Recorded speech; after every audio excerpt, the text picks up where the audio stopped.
On a night when everything seemed to be falling apart, Michael Carter, a reclusive millionaire, saw a woman standing on the side of the road, clutching a baby in the pouring rain.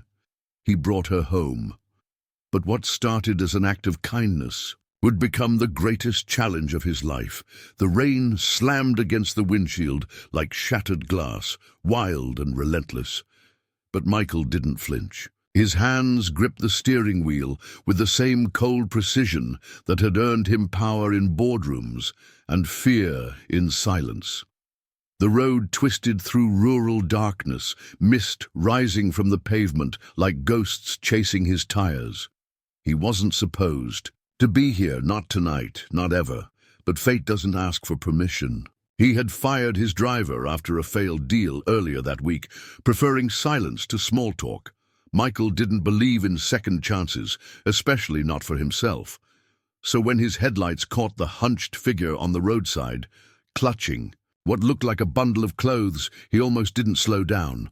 Almost. Something in his gut twisted violently. He hit the brakes. The woman didn't move. Rain drenched her to the bone, her arms tight around the bundle, eyes hollow but defiant. Michael opened the passenger door without thinking. "Get in," he said, his voice low but commanding. She hesitated. Then the bundle shifted, and he saw the small, sleeping face of a child. Lightning lit the sky. She got in. They didn't speak for miles. Michael glanced at her, wet hair plastered to her cheeks, jaw clenched, baby wrapped in a tattered blanket. Her hands shook, but her posture was steel. "Name?" he asked. She hesitated, then muttered, "Emily. No last name. No thanks. Just that. Emily." The child stirred, whimpering. She kissed the baby's forehead and whispered something only the rain could hear. He should have dropped them off at the town shelter. That's what any sane man would do. But instead, Michael took the left turn into his private road, lined with old eucalyptus trees and silence. At the gate, the sensors scanned his car, and the metal bars parted like the jaws of some mythical beast. Emily said nothing. Her eyes widened slightly at the size of the estate, but offered no questions. The house loomed ahead, a modern marvel. Of glass and stone, cold and cavernous. Michael parked, cut the engine, and turned to her. "You and the kid can stay here. One night." His voice was colder now, guarded. "There's food, hot water, a guest room." Emily looked at him as if trying to see past his face. Then she nodded, just once. Inside, the warmth was jarring. Lights flickered on automatically. Michael grabbed a towel and handed it to her. She took it silently, wiped the baby first, then herself. "What's the kid's name?" he asked. "Lily," Emily said softly, not looking up. Lily yawned and curled into her mother's chest. Michael stared for a second longer than he meant to. He showed Emily the guest room, left her a change of clothes from an old drawer full of forgotten items. "Kitchen's downstairs. Help yourself," he said, already turning to go. "Thank you," she said suddenly. He paused but didn't reply, just nodded and walked away. In his study, Michael poured a glass of whiskey, hand trembling slightly. Why had he brought them here? Upstairs, Emily stood in the doorway of the guest room, staring at the bed like it might vanish. Carefully, she laid Lily down and covered her with a blanket. She stepped into the adjoining bathroom and closed the door behind her. Her reflection stared back at her, bruised, tired, worn thin. Her lip trembled, but she swallowed it down. Not now. Not yet. Michael barely slept. His dreams were fragmented flashes, screams, rain, a child's laugh. When he woke, the house was still, too still. He went to the kitchen and found the fridge slightly ajar. A slice of bread lay beside a clean plate. Footsteps above. He followed. Them. Emily was sitting by the window, holding Lily, staring into the forest beyond the property. "You didn't leave," he said quietly. "Should I have?" she replied, without turning. Her voice wasn't defiant, just tired, honest. Michael didn't answer. Instead, he looked at the baby in her arms and said, "She's beautiful. Emily smiled faintly, the first time he'd seen anything close to softness on her face. "She saved me," she said. "You don't have to believe that, but she did." A silence stretched between them, not uncomfortable but weighty. Finally, Michael said, "You can stay a few more days, until you figure things out." Emily turned to face him. "What makes you think I haven't?" Another silence, deeper this time. Michael nodded once and left. But in his chest, something stirred, something he thought had long since died. The guest room hadn't been used in years. Dust had settled into the creases of the curtains, and the drawers still held the scent of lavender from a time Michael had long tried to forget. As Emily laid Lily down for her morning nap, she wandered slowly through the room, touching the edges of the furniture, noticing the framed photo on the dresser. A woman with dark hair and distant eyes. She didn't ask who she was. Michael watched, the rain from his office window, gripping his coffee like it was keeping him afloat. He should have been on a call by now, New York investors waiting. But the sound of a baby stirring, of a stranger moving gently through his house, had thrown off his rhythm. He sat down at his desk but couldn't focus. His fingers hovered over the keyboard, paralyzed by thoughts he hadn't invited. Emily returned to the kitchen, her movements precise, quiet. She boiled water, found a box of oatmeal tucked away in the cabinet, and made enough for two. When Michael entered minutes later, he paused at the sight of her at the stove, her silhouette soft in the golden morning light. She didn't look back. "I made some," she said simply, without turning. They sat in silence. Lily slept upstairs. The only sound was the clinking of spoons against ceramic. "I don't usually eat breakfast," Michael muttered. Emily shrugged. "Me neither, but it helps." He noticed her wrists, thin, slightly bruised. "Are you safe now?" he asked quietly. She looked up, startled. "For the first time." "In a long time," she said. "Yes." He didn't press further, but the image of those bruises branded itself into his thoughts. Somewhere between his self-imposed isolation and the boardroom wars, Michael had forgotten what real pain looked like. Emily wasn't asking for sympathy. That made it worse.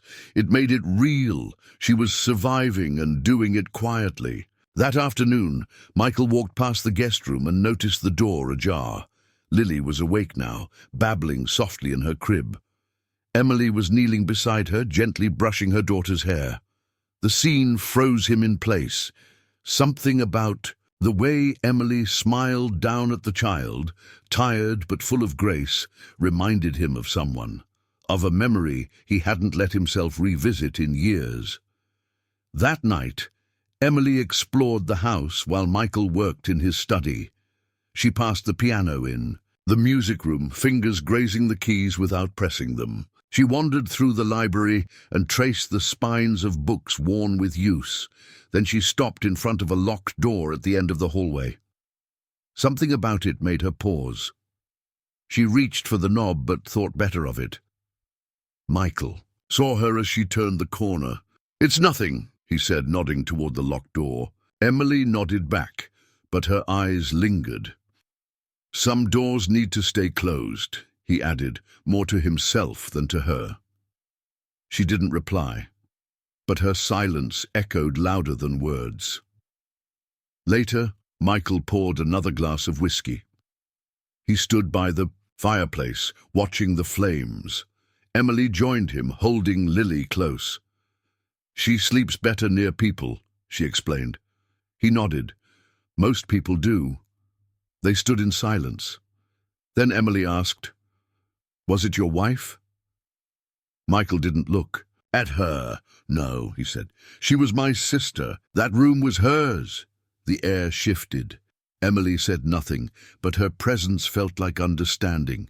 He hadn't spoken about Sarah in years. The overdose, the guilt, the way he buried himself in work and silence afterward.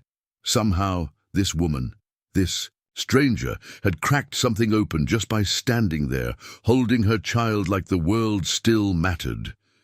"You don't have to tell me anything," Emily said gently, "but thank you for letting us stay." Her voice was warm, grounded. Michael turned to her, and for the first time he saw her not as a mystery, but as someone who had also lost pieces of herself. And somehow she was still standing. Lily stirred in her arms, yawning with a soft squeak that made both adults smile. "She's strong," Michael said. "She had to be," Emily whispered, her voice almost breaking.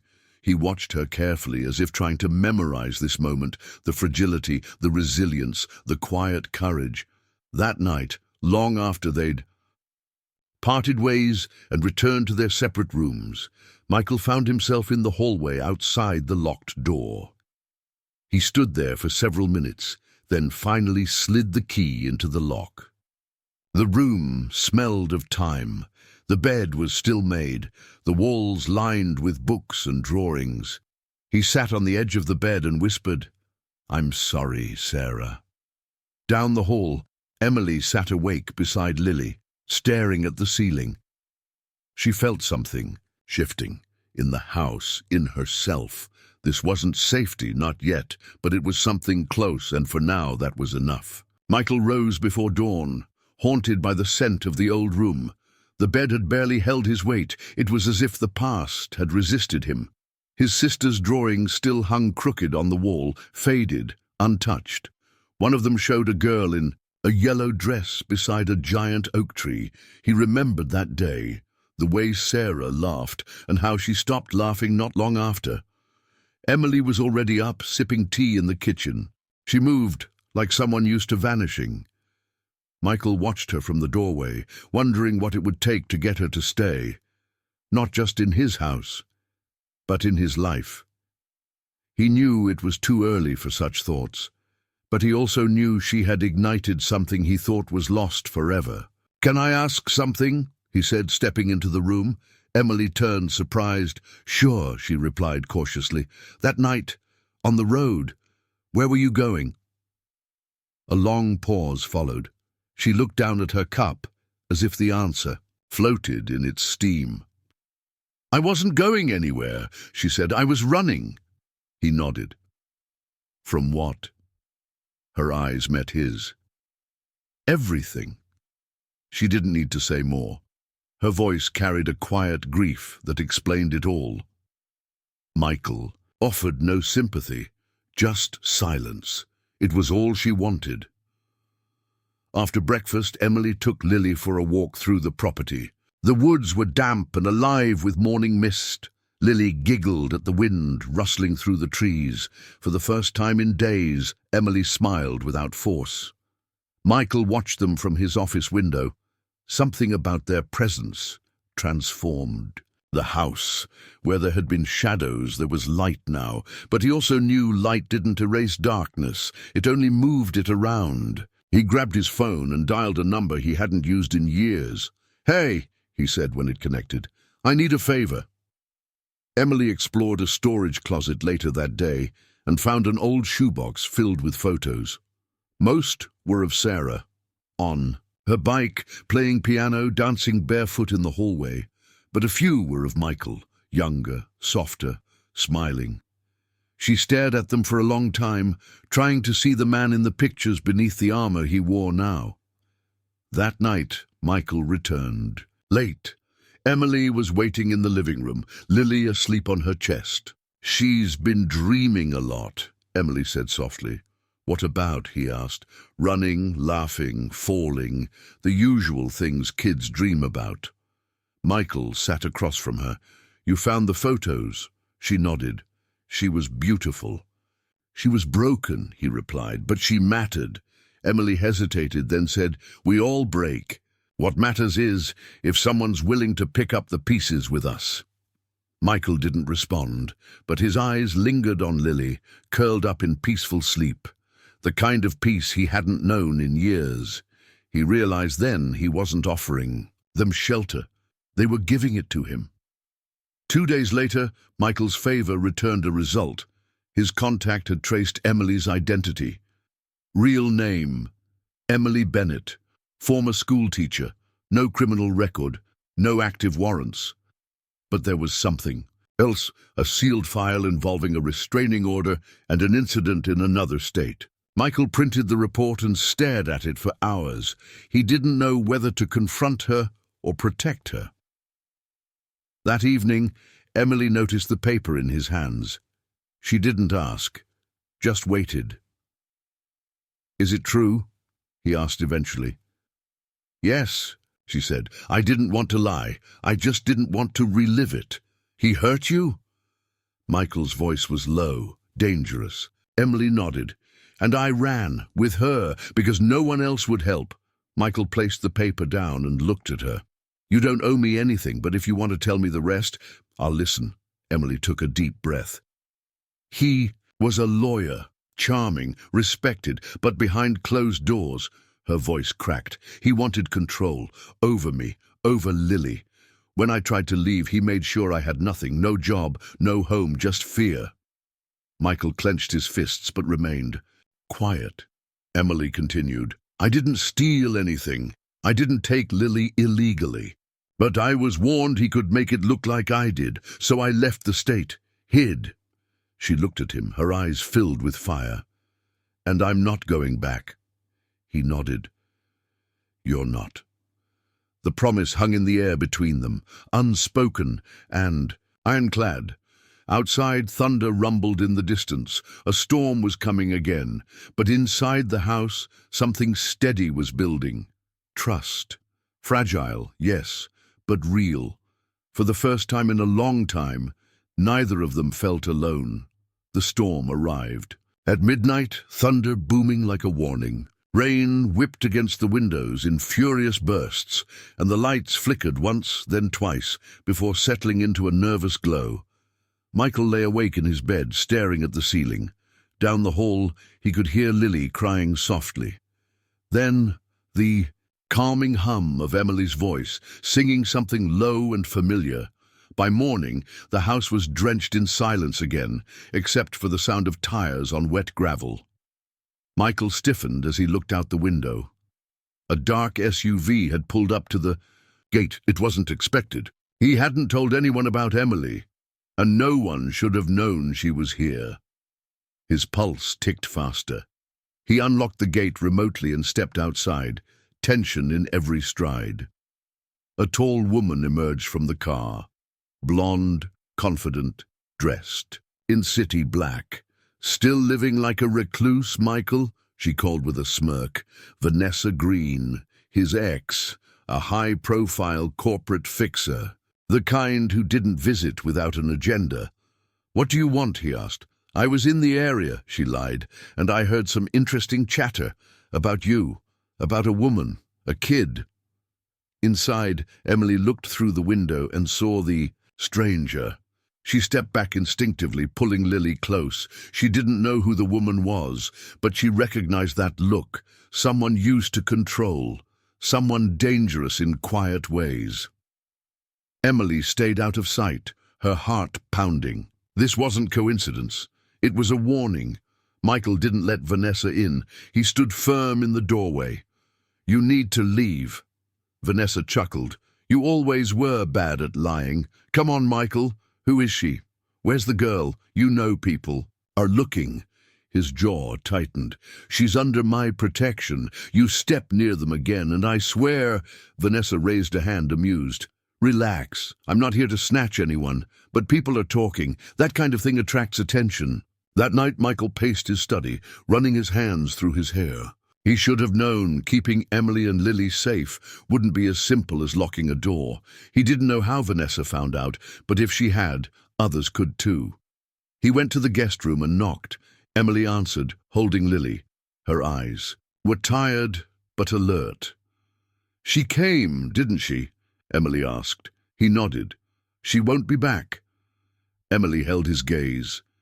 "Yes, she will."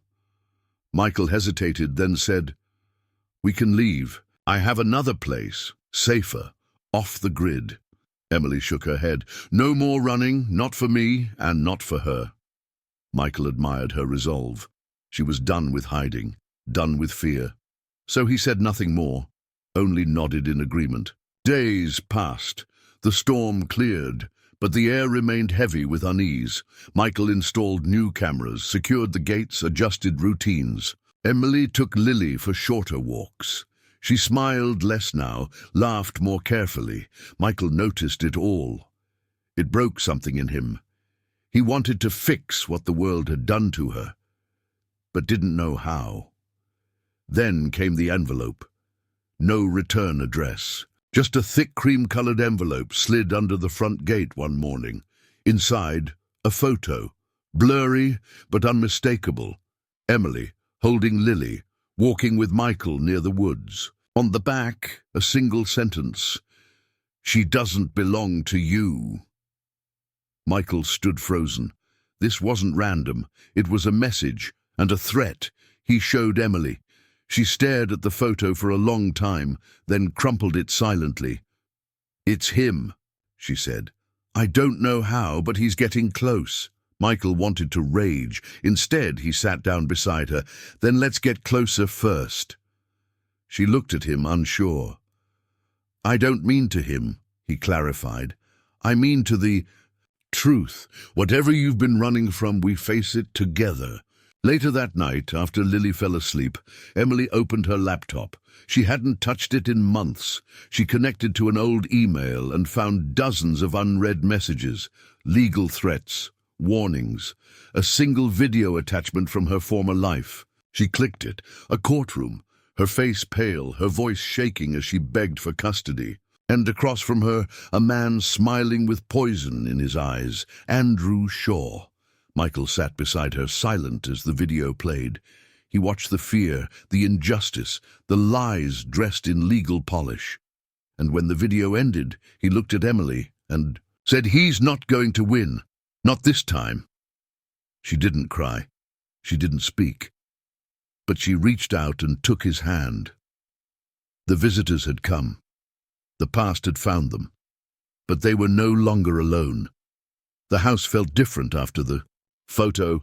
Every creak in the floorboards, every rustle in the wind, now sounded like warning. Michael didn't sleep much. He spent hours watching the camera feeds, his fingers hovering over the rewind button, scanning shadows. Emily began locking their bedroom door at night. It didn't make her feel safer, but it made her feel in control. That was something. One evening, Lily cried out in her sleep, short, sharp, and panicked. Emily rushed to her side, arms wrapping around the child instinctively. "It's okay, baby," she whispered, rocking back and forth. "No one's going to take you." Michael stood outside the door, listening. That one sentence rang in his ears long after the crying stopped. The next day, Michael made a call. It was a number buried in his contacts, one he hadn't dialed in years. "Caleb Rayner," a gravelly voice answered. "Michael Carter," he replied. "I need someone watched, quietly." Caleb was a former federal investigator turned private ghost, the kind of man who found people who didn't want to be found and made sure others disappeared quietly. "Send me the file," Caleb said. Meanwhile, Emily began writing, not in emails or reports, but in a leather-bound notebook she'd found in the library. She wrote memories, scenes from her old life, letters to Lily for when she was older. She didn't know why, maybe to leave a trail, maybe to remind herself she had survived. Michael found the notebook once and placed it back without reading. He respected boundaries, even while protecting the people inside them. That night, they heard the sound.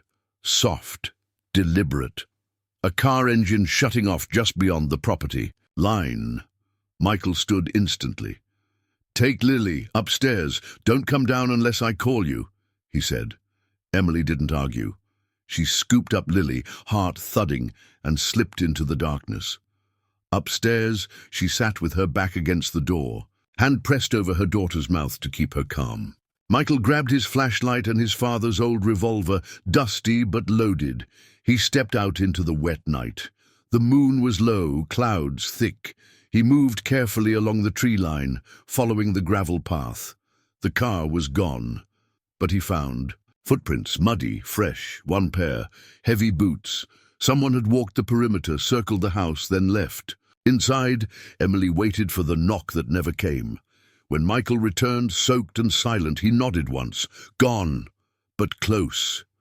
Emily didn't ask for details. She held Lily tighter.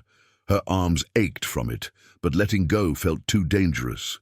"He's trying to break us before he comes," she whispered. "That's how he always worked." Later, after Lily was asleep again, they sat by the fireplace. Michael handed Emily a glass of red wine. She took it but didn't drink. "How did you end up like this?" she asked softly. "Alone, angry." Michael didn't look at her. "I didn't know how to stop losing people, so I stopped having people."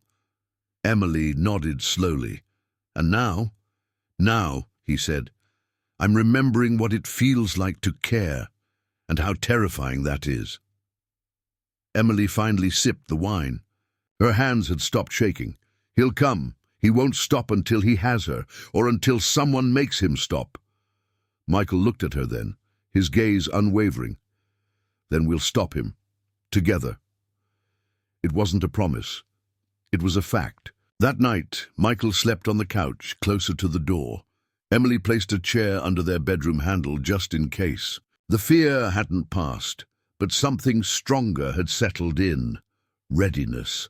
For the first time, Emily wasn't running. She was preparing. And Michael, he was remembering the man he used to be, before grief, before retreat, before silence. In the dark, Lily dreamed of trees and sun and laughter. She murmured "Mama" in her sleep and smiled. Upstairs, Emily listened and wrote another entry in her notebook. "If something happens to me, tell her she was never a burden. She was my breath, my courage, my reason." Miles away, in a sleek apartment overlooking a different city, Andrew Shaw lit a cigar. A stack of photos lay on his desk. The last one was of Emily, holding Lily's hand. His phone buzzed. A voice said, "She's still there, but he's watching." Andrew exhaled smoke and grinned. "Let him. Everyone watches before they fall." Michael stared at the old revolver on his desk. His father's initials were engraved near the trigger, D.C. Carter, a relic from a time when men protected their homes with grit instead of security codes. He had fired it once, at a range, years ago. The recoil hurt his hand, but the fear had settled deeper. Not of the weapon, of who he might become if he ever needed to use it. Downstairs, Emily prepared breakfast. Lily played with a set of wooden blocks she had found in a forgotten cabinet. It was the first morning that felt somewhat normal. Emily even laughed, a short, sudden laugh, when Lily knocked over a tower and dramatically gasped. Michael heard it from the hallway and paused, stunned by how rare and beautiful that sound had become. Later that day, Caleb Rayner called back, "Your guy's clean on the surface, but dig a little deeper, and it's rot all the way through." Michael leaned forward. "Talk to me." Caleb's voice dropped. "Andrew Shaw paid off 2 judges in Emily's custody hearings. Former DA says he had ties to some private enforcers back in Boston. Not your usual courtroom warrior." Michael exhaled through his teeth. "He's not just coming for her. He wants control." Caleb agreed. "He's building a case again, fabricated records, photos, probably going to try to make you look like a co-conspirator. He doesn't want custody. He wants to destroy her." Michael's hand curled into a fist. "Let him try." That afternoon, Emily found Michael reading something by the fireplace.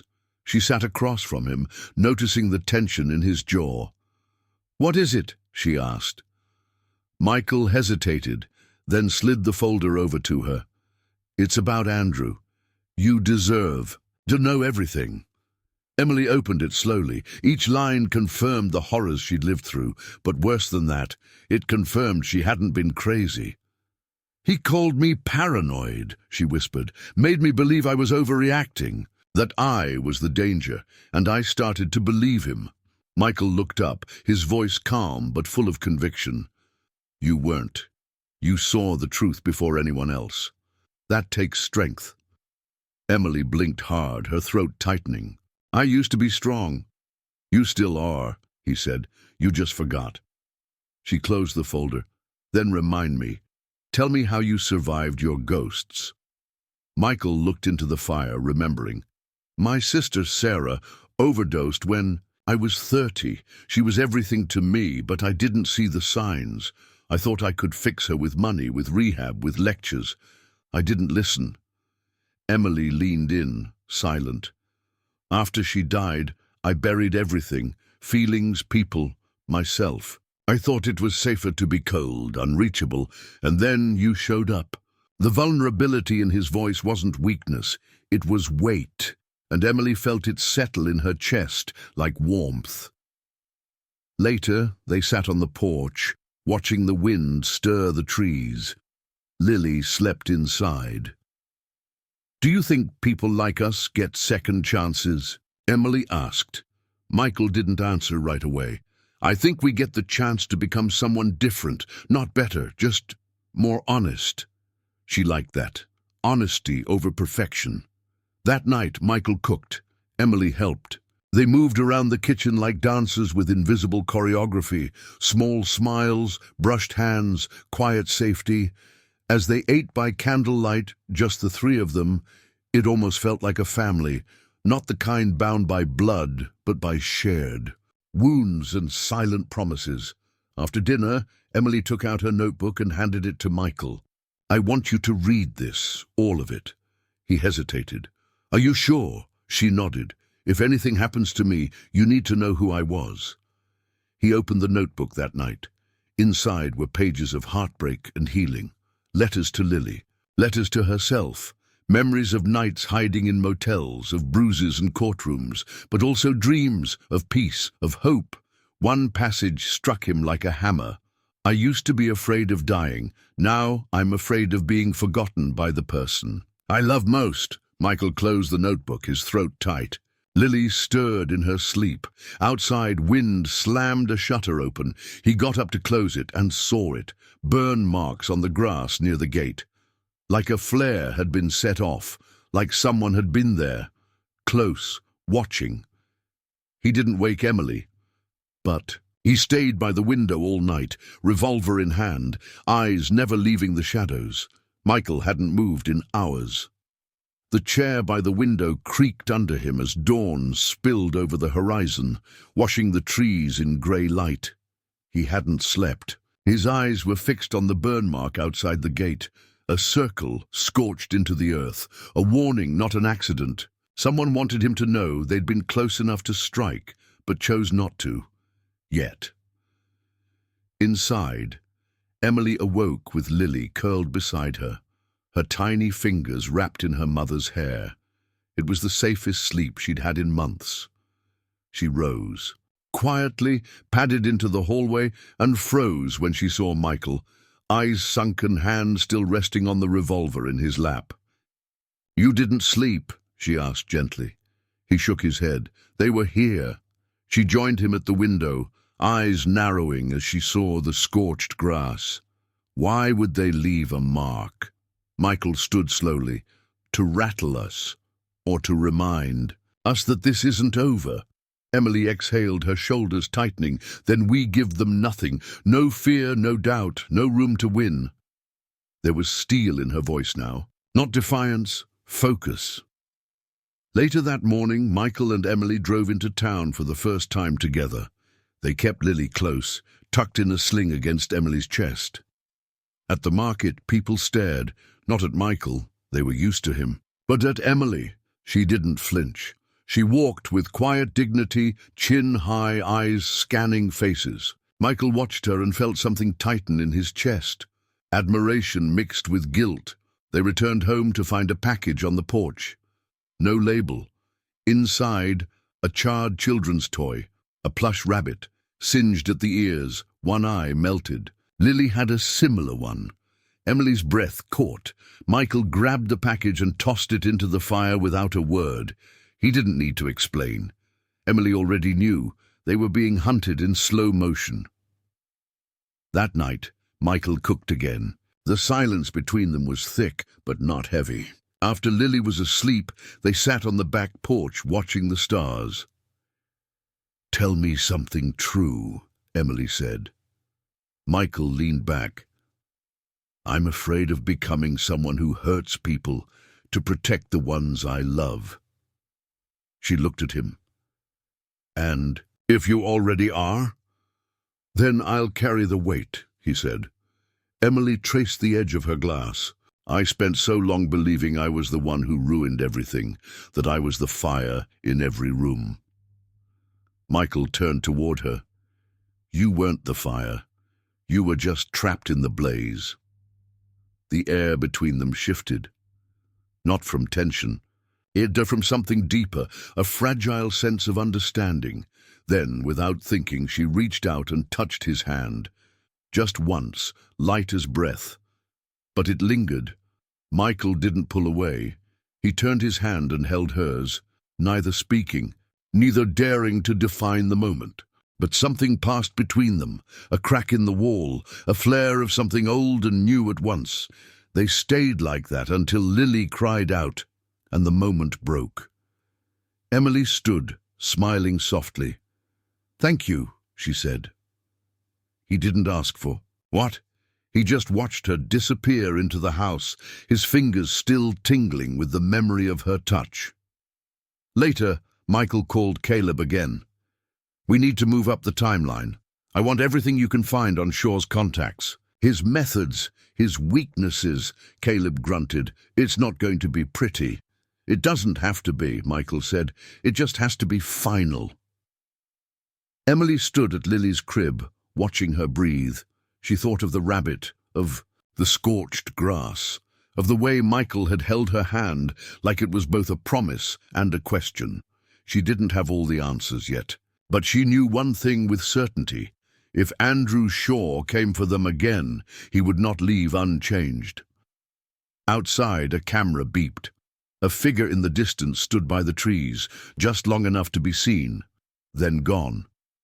Inside, the fire burned low, but inside their chests, it burned hotter. "Let's push further, where pressure mounts and lines are crossed." Emily didn't hear the glass break. Michael did. He was in the hallway near the front door when it shattered somewhere near. The kitchen. The sound was sharp, deliberate, not an accident. He moved fast, grabbing the revolver from the drawer. "Stay with Lily," he told Emily, already halfway to the kitchen. She didn't argue. She locked the nursery door behind her, clutching Lily close. Michael found the window shattered, a brick lying on the tiled floor. Attached, another note. Handwritten in rushed strokes. "This isn't your war, Carter. Walk away before she takes you down too." Michael crumpled the note in his hand. His jaw was clenched so tight it ached. There was no more room for mercy. They wanted war? They'd get it. Emily found him minutes later, sweeping up the glass. "We should leave," she whispered. "He won't stop." Michael didn't look at her. "If we run now, he wins. Again. And I'm done letting men like him win."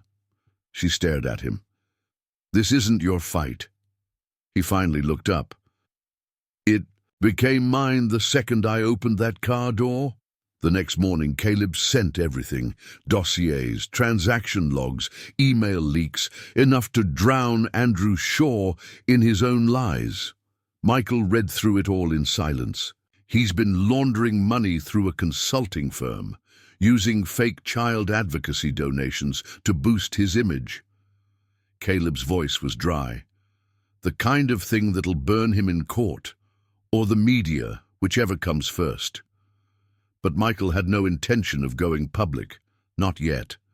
"We use this to corner him quietly, cut his oxygen before he knows he's suffocating." Caleb only said, "You've changed." Michael replied, "I've remembered who I was before I stopped giving a damn." Emily started sleeping on. The couch again, Lily cradled against her. Michael tried not to take it personally. He knew what it meant. She was entering defense mode, shutting everything out. Even him.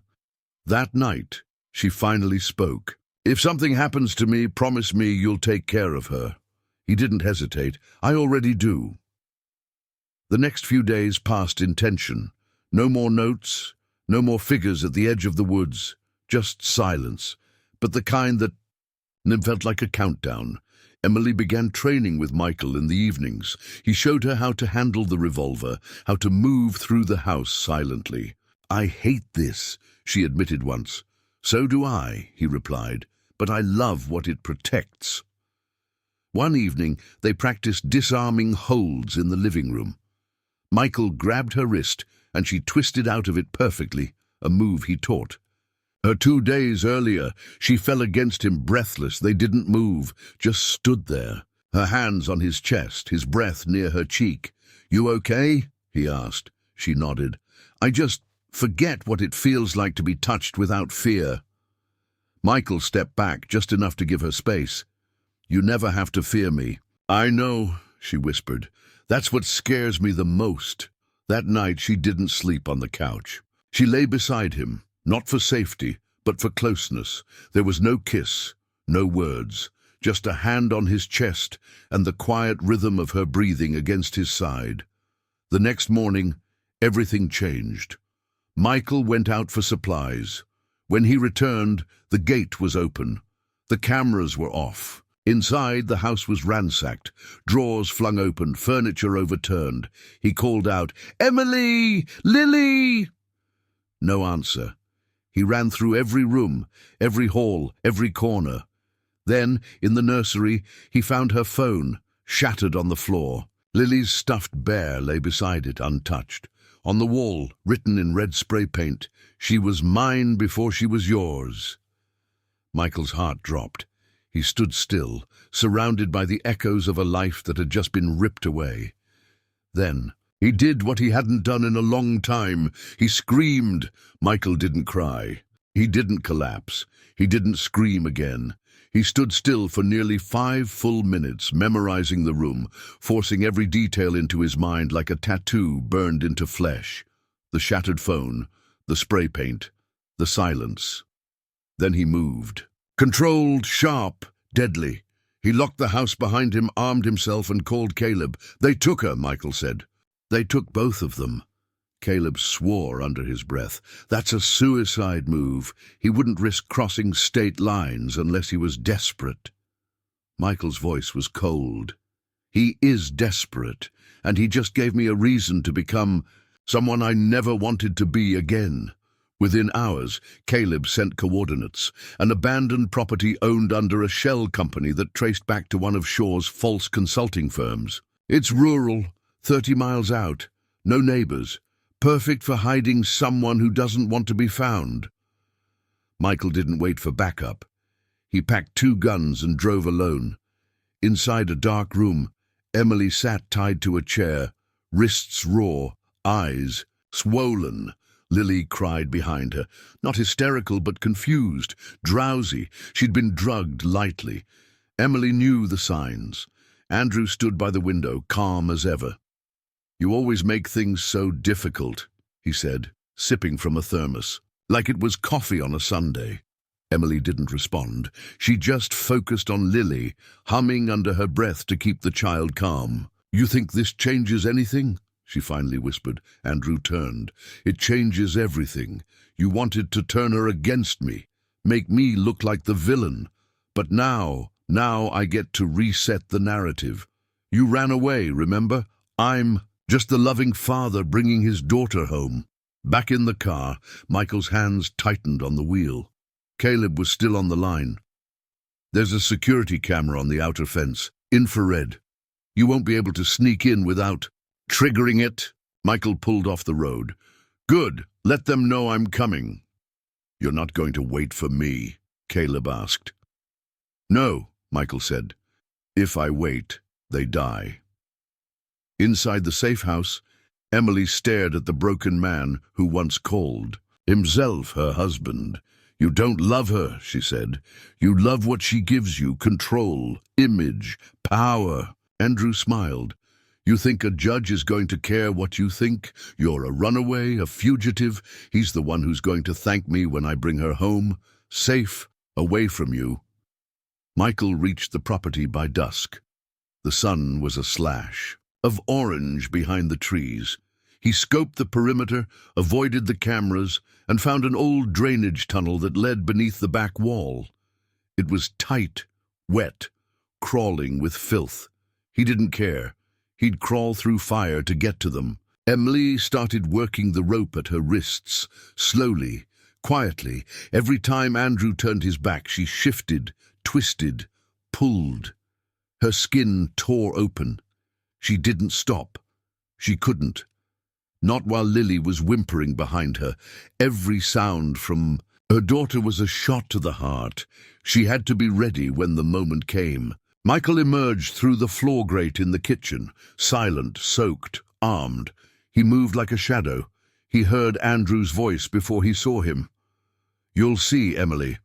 Once the papers are signed, everything will go back to normal." Michael's grip on the gun tightened. Then he stepped into the room.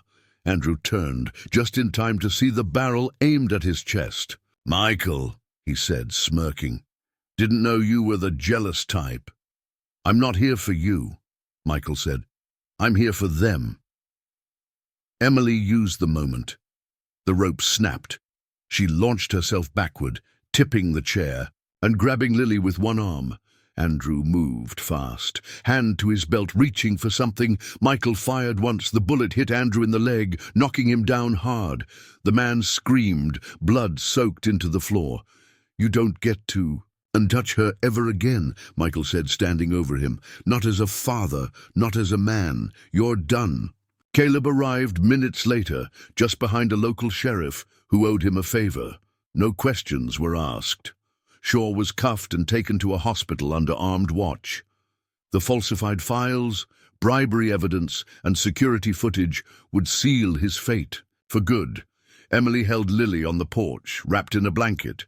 Michael stood beside her, bruised and breathless. "You okay?" he asked. She nodded, eyes full. "I didn't think you'd come alone." He looked at her. "I wasn't alone. Not for a second. And for the first time in a long time, they both believed it. The days that followed felt like waking from a long fever. The house was quiet again, but not in the same way. There was no dread in the walls, no watching eyes in the woods, just wind and birds and the clumsy sound of Lily learning to run through the hall barefoot, her laughter replacing silence like it had always belonged there. Emily sat on the back porch with a mug of tea in her hands. Her wrists still bore the marks of the rope, now scabbing over. She traced the outline with her thumb, as if reminding herself she was free. Michael stepped outside and handed her a small box. "What's this?" she asked. "Something that belongs to you," he said. Inside was a flash drive, the only copy of the notebook she had written, scanned and preserved. "If anything ever happens again," he said, "your voice won't disappear." Emily didn't speak. She just reached over and squeezed his hand. They sat in silence, but it was the good kind, the earned kind. Andrew Shaw's trial was set. No bail, no public statements, no more threats. Michael had pulled strings through Caleb, pushing the media in the right direction. Leaked footage, anonymous sources. The narrative had flipped. Emily wasn't a fugitive anymore. She was a survivor, and the court of public opinion was finally on her side. Still, she didn't leave the house for a week. Part of her feared this peace was temporary, that something or someone would still come. But Lily was sleeping through the night again. She wasn't startled by sudden noises. That was proof enough for Emily to keep breathing deeper each morning. Michael found her one evening sitting at the piano. She didn't play, just sat there with her fingers resting on the keys. "I used to teach music," she said. "Kids who were too angry to sit still, but they'd quiet down when I played, even just for a moment. Will you play now?" he asked. She thought about it, then nodded. Her hands trembled at first, but the notes came, halting, gentle, like a heartbeat remembered. Michael sat on the floor beside the bench and closed his eyes. It wasn't a song he recognized, but it made the house feel full again. When she finished, Lily clapped from the hallway and ran to hug her. "Again, Mama," she squeaked. Emily laughed, a full, unguarded laugh. That night, Michael cooked dinner. Emily set the table. Lily dropped 2 forks and named each pea on her plate. The normalcy of it was surreal. Afterward, Michael took out a folder and handed it to Emily. "What's this?" she asked. "An offer," he said. Inside was a deed, co-ownership of the property, a clause that protected her and Lily, regardless of what happened between them. "I don't want you to stay because you have to," he said. "I want you to know this is yours too, a place that's safe, that no one can take." Emily's eyes filled, but she didn't cry. She nodded, then folded the paper slowly and placed it beside her. "You really don't know how much this means, do you?" Michael gave a half smile. "I don't have to, I see it." They didn't talk about what they were, not that night, but they shared a room again. Not because of fear, because of something softer, a pull, a promise. Michael woke up once in the middle of the night and found Emily watching him. "What?" he asked, half asleep. "I'm memorizing this," she said, "just in case." "Nothing's going to take this from you again," he whispered. "From us." She believed him. That was new. The next morning, Emily walked to the mailbox for the first time alone. No looking over her shoulder, no racing pulse. She returned with a letter. Handwritten, no return address. Inside, just 5 words on a page. "She's safer with you. Forgive me." It wasn't signed, but she knew who it was from. She burned it in the fire that night and never looked back. Emily walked into town with Lily for the first time since everything happened. She held her daughter's hand like it was the only anchor she needed. People stared. Some recognized her face from the local news. Others just sensed the quiet strength she carried. She didn't flinch. Not this time. The town felt smaller now. Not because it had changed. Because she had. They visited the bookstore. Lily picked out a picture book about clouds. Emily chose a novel she'd read in college but forgotten.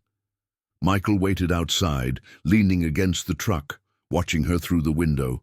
Not guarding, just watching. Like he didn't want to miss a single second of her becoming herself again. That evening, a woman knocked on the door. Polite, soft-spoken.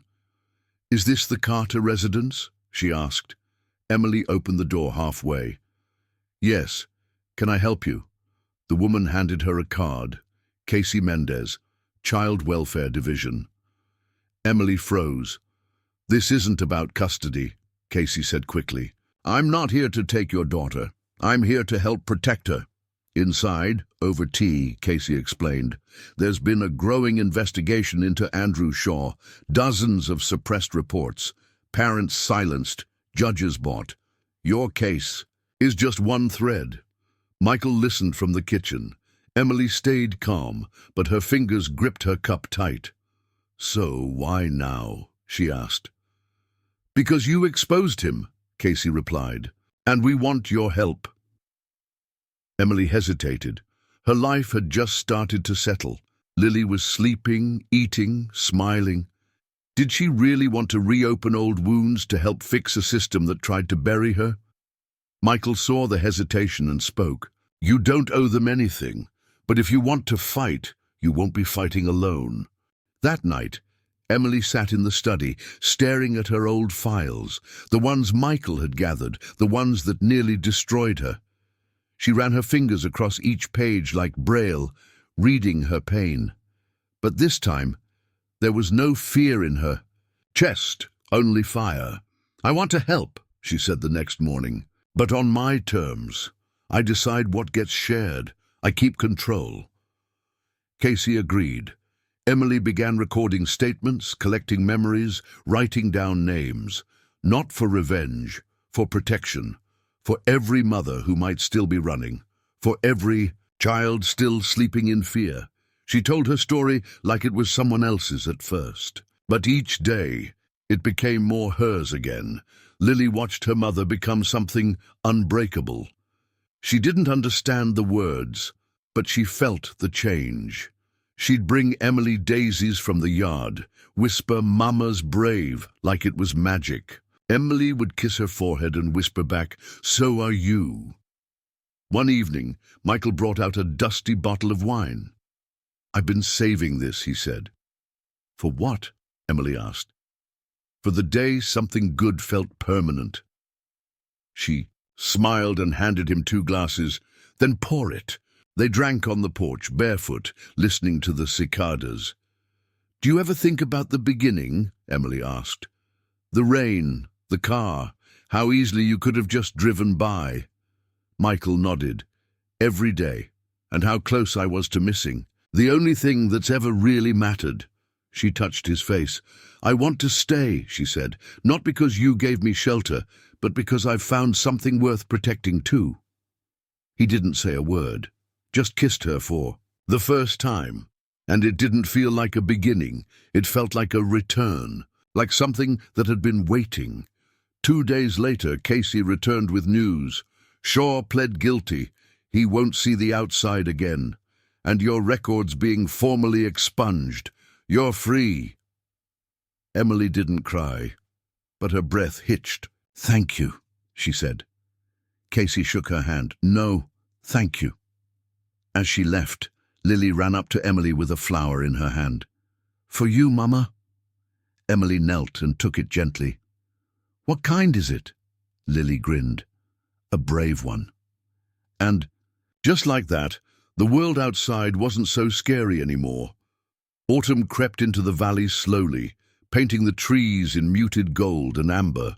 The air turned crisp, the nights cooler, and the house that once felt like a hideout began to feel like a home. Michael added a swing to the oak tree by the garden. Lily loved it. Emily often watched from the porch, coffee in hand, wonder in her eyes. One afternoon, Emily found an old blueprint of the property tucked behind a bookshelf in Michael's study. It showed plans for a greenhouse never built. "Did you want to grow things?" she asked, amused. Michael chuckled. "I think I just wanted proof something could still thrive here." Emily studied the drawing. "Then let's build it, together." They began working on weekends. Michael handled the structure, Emily the design. Lily helped by digging holes and naming earthworms. They laughed more, worked side by side. And slowly, day by day, the house grew new walls, not of stone or glass, but of trust. Emily painted one of the spare rooms. She didn't say why at first, but Michael noticed the soft colors, the bookshelf she filled, the armchair by the window. "A reading room?" he asked. "Maybe," she replied. But when Lily wandered in one day and said, "This is my other room now," Emily just smiled. "Maybe it's hers." One evening, while clearing debris near the barn, Michael unearthed a box, water-damaged but intact. Inside were old letters, some from his sister Sarah. One was addressed to him, never opened. He sat on the back steps and read it under fading light, her handwriting shaky but hopeful. "If you ever find this, stop punishing yourself. You loved me. That was enough." He gave the letter to Emily. She read it carefully, eyes misting. "She knew you were trying," she whispered, "even when you didn't." Michael nodded, folding the letter gently. "I think I can forgive myself now. Maybe not all at once, but enough to start." Emily began writing again, not journals this time, essays, articles, stories, pieces about motherhood, survival, freedom. Michael bought her a refurbished laptop and set up a space in the library. She protested at first, then kissed him. "You're not subtle," she teased. "Never claimed to be," he grinned. They hosted their first dinner for neighbors in late October. Nothing big, just a few families, some kids from the nearby farms. It was simple, food, firelight, laughter. But when Emily stood to thank everyone for welcoming her, there was a hush. "I used to think I didn't belong anywhere," she said. "Now I know I just hadn't found the right soil." Michael wrapped his arm around her waist afterward and whispered, "You didn't just find it, you made it." As winter approached, they installed insulation in the greenhouse, planted garlic and early kale. The soil was still stubborn, but Michael didn't mind the work. It felt good to build something slow, something alive. Emily caught him once, watching Lily play in the dirt, and asked, "Did you ever imagine this?" He shook his head. "I didn't even know I needed it." That night they stood in the garden under a sky dusted with stars. Lily was asleep. The house behind them was lit soft and warm. "I've been thinking," Michael said. "Maybe it's time we stop calling this the place you stayed." Emily looked up. "What do we call it instead?" He paused. "Ours." She didn't say anything at first, just leaned into his chest, her breath slow and certain. "Ours," she echoed. And in that word they planted roots neither of them ever planned to grow. The knock came just after sunrise. 3 slow taps, not urgent, not afraid. Michael was already awake, sipping coffee in the kitchen, listening to birds through the window. He set the mug down slowly. Emily, barefoot and wrapped in her robe, appeared in the hallway, brows furrowed. Who would come this early? Michael opened the door cautiously. On the other side stood a teenage boy, 16, maybe 17, thin, pale, shoulders curled inward like he was used to shrinking himself. "Are you Michael Carter?" he asked, voice almost a whisper. I think you knew my sister, Sarah." The name knocked the air out of Michael's lungs. He studied the boy, same eyes, same tilt of the head. "You're her son?" The boy nodded. "She named me Daniel. I didn't know about you until a few weeks ago. I was in foster care. They said I had no family, but I found her letters. One had your name, your address." Emily stepped forward slowly. "Come in," she said gently. "Please." Daniel hesitated, then entered. The moment he stepped inside, something changed. A presence, a shift, like a door had been opened that none of them had known existed. They sat at the table. Michael silent, pale, rattled. Daniel barely touched the tea Emily made. He stared at the table, fidgeting with the hem of his sleeve. "She died when I was 9, he said quietly. "Overdose. They moved me a lot after that. Group homes. I ran away last year. I've been living in shelters until I found her things." Michael finally found his voice. "You're not alone anymore." The words came out rough, like they scraped his throat on the way up. "Your family." Daniel looked up, startled. "You mean that?" "Yes," Michael said. "I failed. Your mother. I won't fail you." Emily sat beside Daniel. "You'll stay here," she said. "You have a room. You'll eat with us. Sleep safely. You're not going back out there." He didn't cry, but his lip trembled. And then, quietly, he nodded. Lily peeked in, still rubbing sleep from her eyes. "Who's that?" she asked. Daniel gave a nervous smile. "I'm Daniel." Lily tilted her head. "You want to build a blanket fort?" Daniel blinked. "Yeah," he whispered. "Yeah, I do." Hours later, after the fort was built and breakfast devoured, Daniel stood with Michael near the garden. "You really knew her?" he asked. "Sarah." Michael nodded. "She was everything. She was strong and stubborn, and she loved you more than anything. I didn't know about you. If I had—" His voice cracked. "I know," Daniel said. "She wrote about you like you were her compass, even when she was lost." Michael put a hand on the boy's shoulder. "It stayed there for a long time." That night, Emily curled into Michael in bed. "Do you think we can really carry all this?" she whispered. "A child? A teenager? Us?" Michael kissed her forehead. "We already are." But in the hallway, Daniel opened a drawer in the guest room. Inside, tucked beneath a folded sweater, was another envelope. One he hadn't shown them. Inside, a photo of Sarah and another letter. "If something ever happens to me, take him to Michael. He'll know what to do. He'll love him like I would." Daniel held the letter close. For the first time since he was 9, he didn't fall asleep scared. Winter arrived like a quiet agreement. Cold mornings, heavy skies, fires crackling. Through every night. But the house was never silent, not anymore. Daniel's laugh had returned. So had Emily's piano music. Lily's endless questions echoed through the halls like wind chimes. Michael watched it all unfold, and often thought, "This isn't the life I built, it's the one that found me." Daniel began school in January. His records were a mess, but Michael used his connections to cut through the red tape. Emily packed his lunch every morning, snuck notes into the bag. Daniel acted embarrassed, but he never threw them away. Not. Once he came home on the second week with a bruised knuckle. "Kid called me trailer trash," he said. I corrected him. Michael didn't scold. He wrapped Daniel's hand and said, "Sometimes the first battle you win is learning not to hate yourself." Daniel said nothing. But the next day, he asked if Michael would show him how to build shelves for his room. They worked until sunset, side by side, no words needed. Emily wrote an article that went viral, "The Mother Who Wasn't Crazy." She was interviewed on podcasts, news sites, survivor blogs. She never used Michael or Daniel's names, but when asked how she made it out, she said, "I found a door. I opened it, and someone didn't close it in my face." Michael watched the interviews, proud but pained. He saw how composed she was, how calm. But he knew what it cost.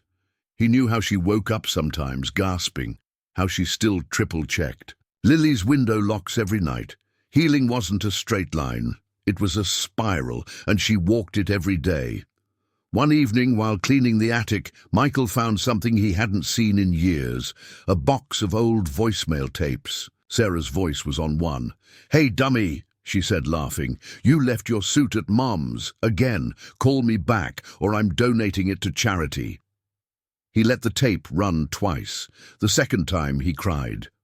Later that week, Daniel brought home a permission slip, a weekend trip. "I want to go," he said, "but no one ever filled one out for me before." Michael signed it. "Just come back with the same number of limbs you left with," he joked. Daniel grinned. "No promises." That same night, Emily received a message from Casey. Another child had come forward. A girl, 12, with bruises and a name in her mouth, Shaw. "I want to go meet her," Emily told Michael. "I want to tell her she's not crazy, that she matters." Michael paused. "You sure you're ready?" Emily looked at him. "I'm not, but she is." She went the next morning, sat across from the girl in a quiet room, heard the same words she once said, saw the same fear in different eyes. She held her hand and said, "He doesn't own your story. You do now." When she returned home that night, Michael didn't ask what happened. He just held her. They started discussing the future, a new wing for the house maybe, space for kids who needed a night, a week, a lifeline. "What if we can't handle it?" Michael asked. Emily leaned into him. "What if we already are?" But something hung in the air, a quiet truth neither had said aloud. They were happy, and happiness, after so much pain, felt like standing on the edge of something fragile, beautiful, terrifying. That night, Daniel knocked on their bedroom door. "I read the letter," he said, "from Sarah. I just wanted to say thank you for being here, for letting me be more than where I came from." Michael stood. "You're more than that. You always were. I just see it now." Daniel nodded. "Me too." As he left, Lily rolled over in her sleep and murmured something about stars. Emily whispered, "Do you think we'll ever stop waiting for the world to fall apart again?" Michael didn't lie. He said no, but now we'll face it together. And that made all the difference. The first daffodils bloomed near the greenhouse in early spring, tiny bursts of yellow against the thawing earth. Emily bent down to touch one, fingers gentle. Lily stood beside her with a watering can that sloshed, more than poured. "They're growing," Lily whispered, eyes wide. "Just like us," Emily said. Inside, Daniel helped Michael assemble the last bookcase in the reading room. "You think you'll keep me around next year too?" he asked, half joking. Michael smiled. "I built this shelf just to hold the books you'll write someday." Daniel didn't reply, but a quiet grin spread across his face. They had come. So far, not without scars, not without setbacks, but every room in the house now held something alive, a voice, a memory, a dream. The place that once echoed with emptiness now sang with the sound of a chosen family rediscovering what it meant to feel safe and to stay. Emily's second essay was published in a national magazine. She titled it The House We Built. In it, she didn't name the property, the people, or the man who saved her.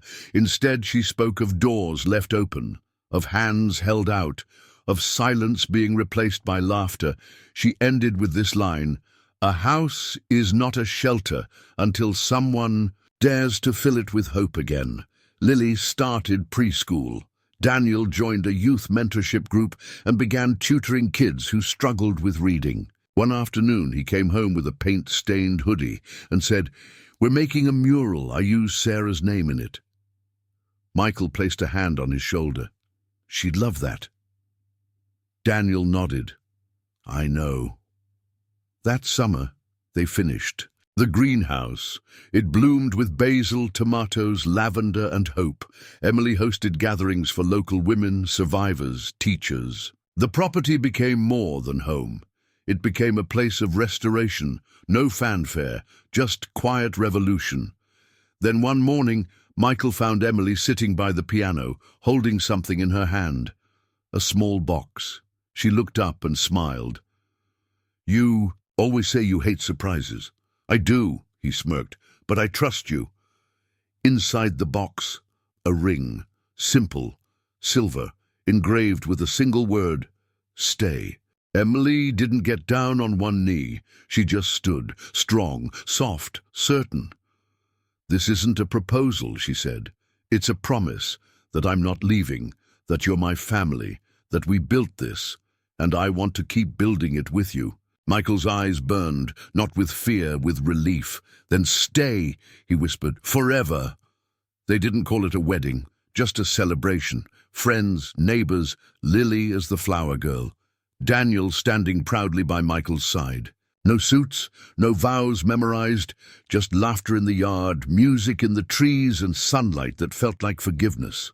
That night, Michael stood in the hallway, hand resting on the doorway of what had once been Sarah's room. Now it was a guest. Room, bright, lived in. "I hope you see this," he whispered. "I hope you know I found them, and they found me." Downstairs, Lily ran barefoot across the wooden floor, chasing fireflies. Daniel recorded it all on an old camcorder he found in the attic. Emily watched from the porch, notebook in hand, her pen dancing in the light. The house had changed. So had they, and in a world that kept trying to steal things away, they had built something no one could ever take again. A family, a refuge, a home. What did you think of this story? Give it a rating from 0 to 10. Your opinion is very important to us. If you made it this far, comment chocolate. Only those who watched until the end will understand your message. If you enjoyed this story, subscribe. For more inspiring stories, leave a like and share it with someone you care about.